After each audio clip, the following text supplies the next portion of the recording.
메시가 떠나고 이강인 선수가 영입이 됐습니다. 감독도 갈티에서 루이스 엔리케로 바뀐 파리 생제르맹의 2023-24 시즌, 과연 파리 생제르맹은 엔리케 감독 체제에서, 루이스 엔리케 감독 체제에서 어떤 축구를 하게 될까요? 그리고 이강인 선수의 역할은 여기서 어떤 모습이 될지. 자, 오늘 이 얘기를 하기에 앞서서 대전제가 하나 있습니다. 그건 바로 파리 생제르맹의 에이스이자 최고의 스타라고 할 수 있는 킬리안 음바페의 거취인데요. 여기서는 일단 음바페 그리고 네이마르까지 팀에 남아있다는 전제 하에 얘기를 풀어가도록 하겠습니다. 이강인, 음바페, 또 네이마르, 이 조합이 구현될 가능성을 긍정적으로 보고 전망을 해보겠습니다. 이강인을 영입한 PSG 파리 생제르맹, 지난 시즌 리그왕 우승을 차지했고요. 컵대회 16강, 챔피언스리그 16강이라는 성적을 냈습니다. 결코 만족하기 힘든 성과입니다.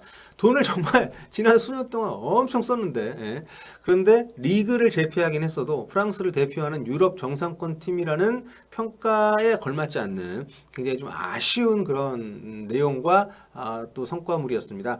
리그 성적 같은 경우에도 우승을 했지만 새 시즌 전에 2부 리그에 있던 팀인 돌풍의 구단 렁스를 승점 1점 차로 간신히 제치고 우승을 했고요. 득점은 89골로 다른 팀들에 비해서 압도적으로 많긴 했지만 실점이 리그 4위 수준이었고, 무엇보다 패배가 7경기나 됐다는 게 PSG 입장에서는 좀 아쉬운 부분이었습니다. 참고로 PSG가 한 시즌에 리그 7패를 기록한 건 최근 10년간 두 번째밖에 안 됩니다. 그만큼 좋지 않은 시즌이었다는 거. 2020-21시즌에 릴이 우승을 했거든요. 그때 릴에 밀려서 2위를 했을 때, 이때 8패를 했던 게 유일한 기록입니다. 그 시즌에 이제 투레 감독이 도중에 물러나고 포체티노 감독이 부임을 했던 그때인데, 아무튼 그때 PSG를 꺾고 우승을 했던 감독이 릴의 그 갈티에 감독이었는데, 이분이 지난 시즌에 이제 포체티노의 뒤를 이어서 부임을 했습니다만, 아무래도 그 리그 우승, 그것도 간신히 따낸 우승 트로피 하나만 가지고는 PSG의 어떤 기대치에 결코 미치지 못하는 성과였다고 할 수 있죠. 그래서 메시, 음바페, 네이마르를 데리고 이런 얘기를 안 들을 수가 없는 처지니까.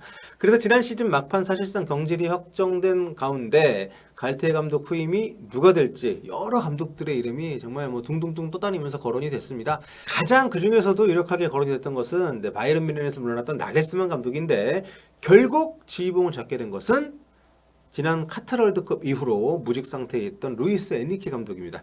자, 카타르 월드컵 때 스페인 국대 이끌었었죠. 당시 조별리그에서 코스타리카를 7대 0으로 대파하면서 야, 역시 우승 후보다 이런 얘기를 들었는데, 그 전에 유로 2020에서도 4강까지 갔었고, 2차전 독일하고 비기고 조별리그에서 3차전 일본한테 바로 이 장면 기억나시죠? 골 먹고 지면서 몰렸던, 하지만 뭐 16강에 올라는 갔는데 이 대회 돌풍의 팀이었던 모로코한테 말리면서 승부차기까지 가서 이제 졌습니다. 승부차기 한 골도 못 넣고, 그러고 난 뒤에 사임을 하고 휴식을 취하다가 이번에 파리 지휘봉을 잡게 된 거죠. 그 뒤로 신규 영입 선수들 발표가 차례차례 또 나오고 있습니다. 자, 그렇다면 루이스 엔리케 감독이 부임한 파리 생제르맹, 리오넬 메시가 떠난 파리 생제르맹은 어떻게 변화할 것인가? 확실한 건 알 수 없지만 그래도 지금까지 엔리케 감독이 해왔던 축구를 종합해 보면 어느 정도 단초가 나오지 않겠습니까? 어떤 사람의 생각이라는 것은 그 과거를 보면 알 수 있기 때문에, 자, 이 역할도 그 과정에서 우리가 한번 오버랩을 시켜볼 수 있고요. 그래서 이번 시간에는 엔리케 감독이 과거에 맡았던 팀들 가운데 가장 중요한 분석 대상이 될 수 있는 컨티넨탈 트래블의 바르셀로나, 또 가장 최근까지 맡았던 스페인 국대를 통해서 살펴보도록 하겠습니다. 저는 대한민국 유튜버니까 이강인 선수에게 엔리케 감독의 이런 특징들이 어떨지를 기준으로 첨언을 해보도록 할게요. 루이스 엔리케 감독의 지도 스타일, 팀 운영 스타일. 자, 첫째, 4-3-3 기반의 전술을 씁니다. 두 번째, 후방 빌드업을 굉장히 중시합니다. 세 번째, 6초 압박이라고 부를 만한 적극적인 전방 압박 전술을 수비 과정에서 활용을 하고 곧바로 공격을 전개하는 걸 선호하고요. 마지막으로 네 번째, 어린 선수들을 중용하는 데 거리낌이 없는 그런 감독입니다. 어떠신가요? 이렇게만 보면 진짜 이강인 선수랑 딱 맞는 것처럼 보이지 않습니까? 뒤에 세부적으로 살펴보겠습니다만, 엔리케 감독의 4-3-3에서 이강인 선수는 다양한 포지션을 소화할 능력을 갖추고 있고, 볼 간수 능력 좋고 또 기술적인 선수를 선호하는 엔리케 감독 취향하고도 잘 맞기 때문에, 그리고 스페인에서 성장하고 스페인어에 능통한 이강인 선수 아니겠습니까? 스페인 감독과 만났다는 것도 참, 이것도 이런 인연이 다 있나 싶고요. 프랑스 팀에서 또 어린 선수들에게 과감한 기회를 주고 또 허들을 넘으면 꾸준하게 중용을 한다는 이런 특징 역시도 루이스 엔리케 감독이 보여줬던 보였던 스타일 중에서 이강인 선수에게 긍정적인 시너지를 기대할 수 있게 하는 그런 요소가 아닌가 싶습니다. 자, 그러면은 루이스 에니케 감독의 어떤 스타일을 좀 살펴보기에 앞서서 먼저 파리 생제르맹의 현재 모습, 지난 시즌 어떻게 운영이 됐는지를 한번 훑어보고 가겠습니다. 에니케 감독이 손에 쥔 PSG의 선수 구성, 지난 시즌에 갈티에 감독 체제에서는 3백을 기반으로 축구를 한 팀입니다. 3-4-3 내지는 메시를 플레이메이커로 하는 3-4-1-2 포메이션도 좀 썼던 팀인데, 네이마르가 부상 때문에 시즌 절반밖에 나오질 못하면서 이른바 M&M 조합을 많이 쓸 수가 없었던 그런 아쉬움이 있는 시즌이었습니다. 그래서 3-5-2 포메이션도 많이 볼 수가 있었는데요. 지난 시즌 주요 포메이션을 이렇게 두 가지로 정리를 해봤습니다. 여기에서 일단 눈에 띄는 것은 이제 메시가 떠났고, 또 수비 쪽에서 이제 라모스 선수가 팀을 떠났습니다. 그렇기 때문에 이 라모스, 마르키뉴스, 다닐루가 형성했던 3백에도 변화가 분명히 있을 거고요. 중원에는 베라티가 최근 베라티 선수가 폼이 예전만 못하긴 합니다만 중심을 좀 잡고 있고, 양쪽 측면에는 이제 누누 멘데스하고 하키미가 윙백으로 나와서 굉장히 또 좋은 모습 보여줬고요. 최전방에는 은바페와 메시가 서는 이런 전형이 많이 활용이 됐습니다. 네이마르가 있을 때는 은바페, 네이마르를 앞에 놓고 메시가 뒤에서 좀 패스 찔러주는 모습도 많이 보여줬었고요. 이 팀의 강점은 말할 필요도 없이 단연 공격이었습니다. 은바페와 메시가 둘이 합쳐서 팀 전체 득점의 절반이 넘는 45골을 넣었고요. 네이마르도 20경기밖에 못 뛰었지만 13골 넣으면서 이 M&M 조합이 58골 넣었습니다. 굉장히 좀 많은 득점 비중을 차지하는 그런 팀이죠. 이 세 명에 대한 공격 의존도가 굉장히 높은 팀이었어요. 하지만 올 시즌 같은 경우에는 팀 포메이션부터 크게 바뀌지 않을까 생각이 됩니다. 루이스 에니케 감독이 감독 시절 계속해서 견지해왔던 그런 축구가 포백 기반의 그런 포메이션이었기 때문에 수비진이 재편될 가능성이 굉장히 높고요. 그리고 골키퍼를 포함한 모든 포지션에 걸쳐서 볼 간수 잘하는 선수들을 배치시키는 걸 선호하기 때문에 에니케 감독에게는 이제 볼 소유, 또 점유율이 축구에서 굉장히 중요한 덕목이기 때문에 지난 월드컵 때 우리가 볼 수 있었죠. 점유율은 압도를 하고 패스도 엄청나게 하는데 골을 못 넣어가지고 다음 라운드 진출을 못하는 최근 팀이었던 그 스페인 대표팀에서 에니케 감독이 보여주던 축구가 골이 안 나는 그런 좀 결정적인 결함은 있었지만 이 수비형 빌더를 활용한 후방 빌드업을 토대로 짧은 패스를 통해서 상대를 지배해 나가는 모습은 상당히 잘 보여줬다는 거. 그러니까 이런 모습들도 파리 생제르맹에서 분명히 적용이 될 거다. 이제 골 결정력이 떨어지는 부분들을 어떻게 극복할지에 대한 고민이 스페인 대표팀에 있었다면 파리에서는 조금 다를 수는 있죠. 왜냐하면 이런 전술적 기조를 계속 유지를 하겠지만 스페인 대표팀하고 다르게 파리에는 정말 확실한 골게터들이 있으니까 그래서 선수 구성이 이 스페인 대표팀하고 지금 PSG가 많이 다르다는 걸 감안하면 과거 바르셀로나 시절하고 좀 운용이 좀 닮은 꼴이 되지 않을까.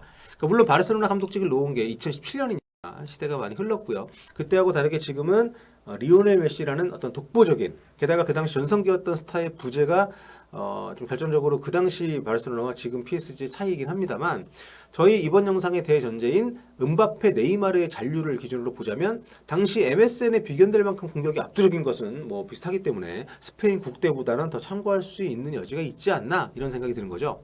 그때 MSN이 워낙 화려하고 강력했기 때문에 공격으로 다이렉트하게 넘겨주고 또 이 선수들이 알아서 마무리하는 패턴, 이른바 철퇴축구라고 부를 수 있는 이런 공격 그 패턴을 많이 보여줬기 때문에 이걸로 그 당시에 얘기가 좀 있긴 있었습니다만 그 뒤로는 그런 축구를 잘 구현할 수가 없었죠. 스페인 대표팀에는 그런 정도의 위압감을 가진 공격수들이 없었기 때문에. 그런데 지금 파리 생제르맹 같은 경우에는 어쨌든 네이마르, 은바페가 함께 뛴다면은 이 선수들에 대한 공격 의존도를 높게 가져갈 소지가 분명히 있기 때문에 좀 여러 가지로 많이 좀 우리가 참고할 만한 그런 전술의 모습이 있지 않나. 그때하고 비교하면 아까 메시 없는 것도 말씀드렸습니다만 세월간이의 부재도 그렇고요.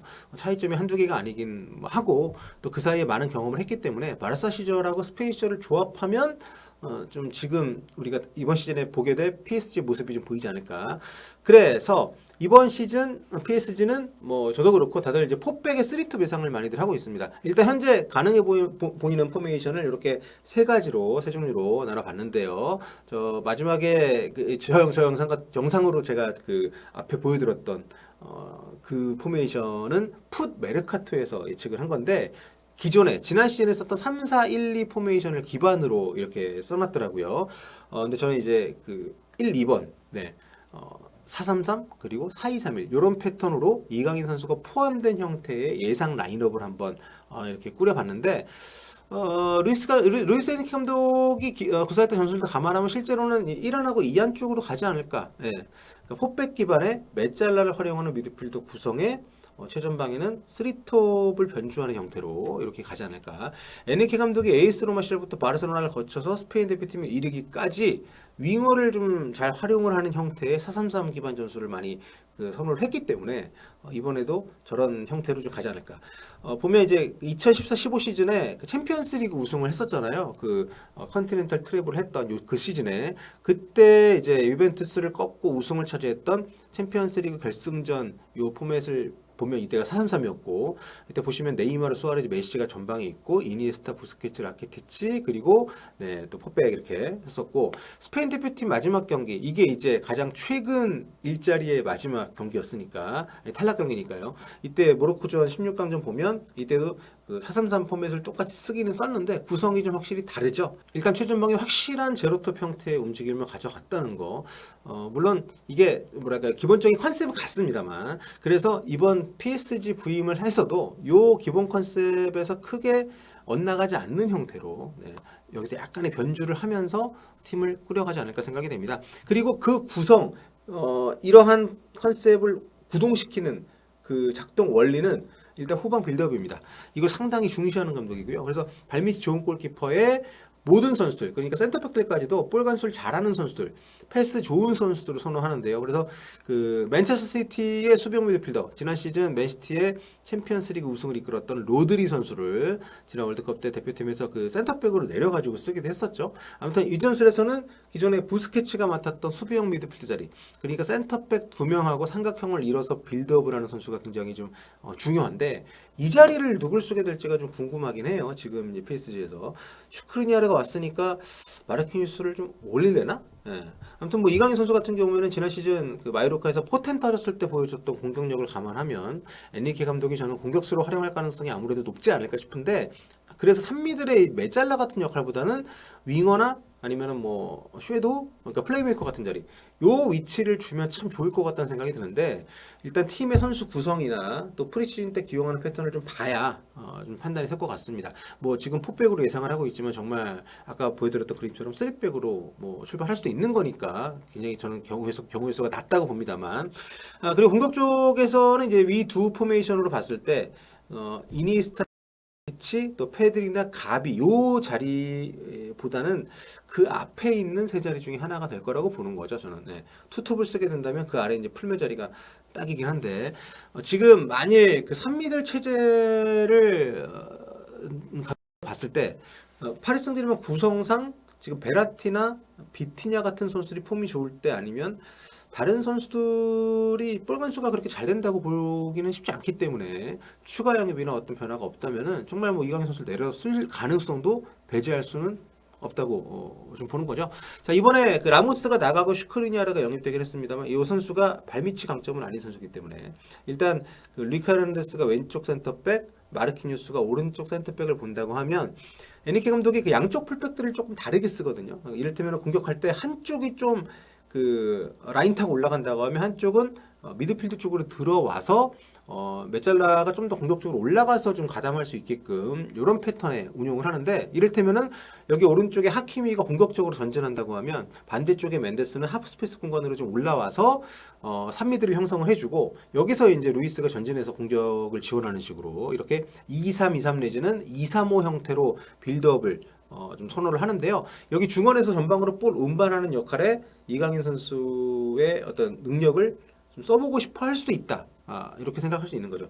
뭐 현실적으로는 여기 요 그림대로 공격 쪽에 그냥 썼으면 좋겠습니다만 그래서 어쩌면은 지금 음바페, 네이마르 공존 체제로 본다 치면 이렇게 미드필더를 4+1로 두고 이강인 선수를 요 1자리에 저 위치에 쓰면 좋겠다는 욕심이 저는 개인적으로 있습니다. 공격적으로 보면 지금 파리 생제르맹 스쿼드가 개편 중이긴 합니다만 네이마르, 음바페가 다 팀에 남는다는 우리 전제하에 보자면 일단 공격에서 두 선수는 고정일 거고 이카르디 같은 경우는 갈라타사라이 거의 가는 것 같더라고요. 자, 둘 다 왼쪽 측면을 선호하긴 하지만 어디에든 뛸 수 있는 선수들이기 때문에 사실상 3톱 형태로 운영이 된다 하더라도 이강인 선수 역시 요 두 선수의 그 움직임에 맞춰서 많이 이동을 해야 될 수 있는 그런 포지션인 거죠. 그러니까 메시의 대체자라는 것이 이런 연장선상에서 나오는 겁니다. 음바페하고 네이마르가 좀 더 본인들이 이제 끝맺음을 짓는 역할에 충실할 수 있다면 메시는 그 볼을 찔러주는 역할까지도 잘 했고 그런 부분에 강점이 확실히 있는 선수이기 때문에 그 역할을 이강인 선수가 충분히 좀 떠맡을 수 있다는 거죠. 참고로 지난 시즌 파리 생제르맹에서 가장 어시스트가 많았던 선수는 메시가 16개였고요. 네이마르가 11개였습니다. 음바페는 5개였고. 자, 스페인 국대실 같은 경우에는 이제 최전방에 모라타, 뭐 모레노, 그리고 로드리고 이런 선수들을 썼었는데 사실 스페인이라는 팀이 갖고 있는 어떤 역량에 비해서는 무게감이 떨어지는 골잡이 역할 제대로 못 해줬죠. 그래서 올모라든가 그러니까 다니 올모라든가 오야르사발, 뭐 페란 토레스 또 이번에 파리 생제르맹에도 영입이 된 아센시오 같은 선수를 그 윙어나 그 이선에 쓸 수 있는 선수들인데 이 선수들을 제로톱 느낌으로 좀 톱에 쓰는 이런 경기들에서 성과를 낸 적이 많습니다. 그리고 지금 파리 생제르맹 같은 경우에는 딱 전형적인 윙어 스타일이라고 볼 수 있는 선수가 또 그렇게 많지 않은 팀이다 보니까 음바페와 네이마르라는 압도적인 공격수들이 존재한다는 사실까지 더해서 바르셀로나 시절을 채용하지 않을까라는 생각을 하는 거죠. 그러니까 지난 시즌 메시가 공격형 미드필더처럼 뛰었던 그런 모습들. 자, 이 경우에 아무튼 이강인 선수가 오른쪽 윙이 됐든 때로는 음바페, 네이마르 동시 투톱을 기용하는 경기에 그 메시 역할이 됐든 아센시오하고 경쟁할 가능성이 현재로서는 좀 높아 보이긴 합니다. 예. 엔리케 감독이 꼭 피지컬로 지키는 형태가 아니라 하더라도 그볼 간수를 잘하고 또 적절히 내주고 주고받고 이런 거 잘하는 선수를 이제 그 가운데 톱 자리에 이게 좀 위에 꼭지점을 설 수도 있지만 내려와서 받아주는 역할을 할 수도 있는 요런 선수를 기용을 해서 이 선수가 침투를 해서 골도 넣게 하면서 전체적으로 그 전방에 있는 공격수 2명의 그 결정력을 많이 활용하는 그런 과정의 재미를 많이 봤었기 때문에 그 부분이 굉장히 중요하게 여겨진다는 점에서 충분히 매력적이고요. 그리고 이번에 이강인 선수하고 같이 입단한 아센시오 같은 경우에는 레알 마드리드 소속으로 오래 있긴 했지만 그 대표팀에서 에니케 감독하고 인연이 좀 있습니다. 에니케 감독 부임 초기에 계속 주전 윙어로 기용이 됐었어요. 근데 부상이 잦아가지고 한 1년 넘게 국대 빠지면서 완전히 밀렸다가 작년 6월에 다시 소집이 되면서 카타르 월드컵 때 정경기 출전을 했습니다. 일본전 한 경기 빼 3경기 다 모라타 제끼고 톱으로 선발 출전을 했었어요. 특히 스페인이 유일하게 잘한 경기였던 코스타리카하고 첫 경기에서 7대0 승리를 거둘 때 제로톱 맡아가지고 굉장히 그 좋은 경기력 보이면서 골도 넣고 했습니다. 스페인 대표팀에 믿을 만한 스트라이커가 없다 보니까 중용이 된 케이스이긴 합니다만 그래도 루이스 에니케 감독 축구에 대한 이해도가 가장 높은 선수 중 하나라는 걸 감안한다면은 꽤 꾸준히 기회를 얻지 않을까 생각이 되고요. 자, 다음은 이제 6초 압박에 대한 얘기를 좀 해보겠습니다. 바르셀로나의 티키타카, 높은 점유율 축구가 구동할 수 있었던 그 출발점. 과르디올라 감독이 좀 많은 역할을 했죠. 그리고 과르디올라 감독이 설정한 이 6초 압박, 이제 밀접한 관계가 있습니다. 점유율 축구는 한 선수가 공을 갖고 오래 있는 게 아니라 무수히 많은 패스를 통해서 팀 점유 시간을 늘려나가는 이런 축구인데 엔리케 감독이 바르셀로나에서 그 다이렉트한 축구로 색깔을 달리할 시기가 있긴 했지만 기본적으로 이 6초 압박의 원리를 팀에 계속 적용을 해왔습니다. 6초 압박은 한마디로 이런 거죠. 볼 소유를 잃게 되면 곧바로 강한 압박에 들어와서 최대 6초 안에 공을 되찾는다. 이 말은 가급적 높은 위치에서 공을 되찾아서 확률 높은 역습을 하겠다는 건데 낮은 위치에서 볼을 잡게 되면 아무래도 수비수들이 컴백할 수 있는 시간적인 여유도 있고 수비가 대비할 수 있는 시간이 있지만 상대 진영에서 높은 위치에서 볼을 뺏어가지고 바로 공격에 올라가면 그만큼 득점 가능성이 높은 거죠. 여기 이 그림 같은 경우는 지난 카타르 월드컵에서 스페인 선수들의 히트맵인데 일본전 또 모로코전 모두 상대에 비해서 상당히 높은 곳에 히트맵이 몰려있는 걸 볼 수 있습니다. 전체적으로 라인이 높죠. 그러니까 이런 축구를 한다는 거죠. 이게 다가 아니에요. 근데 엔리케 감독의 6초 압박의 핵심은 6초 안에 공을 빼앗는 것도 빼앗는 거지만 그렇지 못할 경우가 좀 많지 않겠습니까? 그럴 때 바로 내려와서 낮은 위치에 수비 블록을 형성을 한다는 거죠. 스페인 국대에서 이런 패턴이 적극적으로 활용이 됐고요. 이런 압박과 수비 블록 모두 선수들이 하나의 유닛처럼 움직일 수 있도록 훈련을 시키는데 엔리케 감독의 어떤 좀 역량이 있습니다. 그래서 공격 쪽에 있는 선수들도 압박에 적극적으로 가담을 하게 만드는데 PSG 같은 경우에는 물론 그 음바페, 네이마르도 수비를 하긴 하겠지만 상대적으로 다른 동료들이 감당해야 될 압박 강도가 분명히 높을 거란 말이에요. 그래서 이강인 선수가 마요르카에서 보여줬던 요 그 즉시 압박 그리고 맨마킹 이런 능력이 저는 그 엔리케 감독에게 높이 중용이 되지 않을까 이런 생각을 합니다. 자, 그리고 네 번째 전술 특성, 전술 스타일의 특성. 이건 전술이라고 보기보다는 이제 팀 운영 특성이라고 할 수 있겠죠. 어린 선수를 중용한다는 거. 요거는 굉장히 좀 엔리케 감독의 명확한 그런 스타일이긴 합니다. 가깝게는 그 지난 카타르 월드컵 같은 경우도 세르히오 라모스 베테랑이잖아요. 이 선수가 물론 뭐 지금 나이도 많고 전성기 지나가긴 했어도 야 그래도 라모스를 빼겠어 했는데 과감하게 빼고 01년생 에릭 가르시아, 00년생 우고 기아몬을 센터백으로 뽑아가 데려갔습니다. 그리고 뭐 다른 포지션도 보면은 뭐 02년생 니코 윌리엄스, 03년생 발데 들어간 것도 굉장히 과감한 선택이었고 소속팀에서 잘한다고는 하지만 02년생 페드리 또 04년생 가비를 선발해서 국대에서 적극적으로 중용을 한 것도 에니케 감독이 했던 것이고요. 그 전에 소속팀에서 다 그랬습니다. PSG에서도 어린 선수들에게 기회를 꾸준히 줄 것으로 보이는데요. 이강인 선수는 이런 점에서 가장 확실한 선택지가 될 수 있습니다. 어릴 때부터 라리가에서 주목받던 선수였고 지난 시즌 마요르카에서 그야말로 터진 선수이기 때문에 그 어떤 좀 뭐랄까요 나이에 비해서 많은 경험치들을 적극적으로 활용을 해서 지금 PSG가 기존에는 이른바 뭐랄까요 그 정말 엄청난 갈락티코 정책에 비슷하게 돈을 크게 썼었는데 이번 시즌부터는 그렇게보다는 좀 더 어린 선수들로 세대 교체를 좀 하려는 움직임들이 보이고 있지 않습니까? 그 과정에서 이강인 선수의 나이도 적당하고 경험도 적당하기 때문에 그 어떤 선봉장으로 활용이 될 만하다. 이 팀에는 또 어린 선수들이 1군에 제법 지금 많이 올라와 있습니다. 미드필드에 04년생 가르비 그리고 지난 시즌 이미 리그 26경기나 뛰었던 06년생이죠. 자이르 에메리 선수. 이번에 영입된 이강인 선수 동갑인 우루과이 수비형 미드필더 우가르테도 있고 수비에 그리고 이 뭐라고 읽어야 됩니까? 이 05년생인 비트시아부 선수 있고요. 그러니까 참 이런 그 뭐랄까요? 그 누가 오든 이강인 선수가 갖고 있는 테크닉이나 스타일을 거부하기는 쉽지 않겠지만 루이스 에니케 감독이 지금까지 감독 커리어에서 보였던 모습들을 보면 기대를 해도 좋다 이런 결론이 나오긴 합니다. 물론 주전 경쟁이 쉽지는 않겠습니다만 지난 시즌 한정 보면 뭐 아센시오가 좋은 선수고 베테랑이긴 하지만 지난 시즌 한정 이강인 선수가 훨씬 좋은 역량을 보여줬기 때문에 결코 뒤지지 않고요. 충분히 경쟁력이 있다고 생각합니다. 아무튼 뭐 이렇게 쭉 써놓고 봐도 참 아직도 신기하네요. 네. 자 이강인 선수에게 닥주전을 바라지만 물론 기대가 너무 부담이 되지 않는데 적당히 우리가 선을 지키면 좋을 것 같고 3투비였던 공격형 미드필더가 됐든 뭐 에니케 감독의 평가에 따라서 뭐 3선에 뭐 쓰든 뭐 어떤 선택이 될지 모르겠지만 워낙 쟁쟁한 선수들이 많은 이 팀에서 마요르카와는 완전히 다른 상황입니다. 그렇죠? 마요르카에서는 선발에 안 드는데 이유가 필요했다면 여기는 매 라운드 정말 선발 라인업을 확인하게 만드는 조합이니까 여기서 정말 그 첫 시즌에 눈에 잘 들어서 선수라고 잡음 맞춰서 성공적인 데뷔 시즌 프랑스 리그강 데뷔 시즌이 됐으면 좋겠습니다.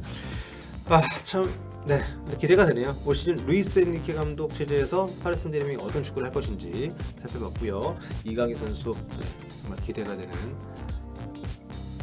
2024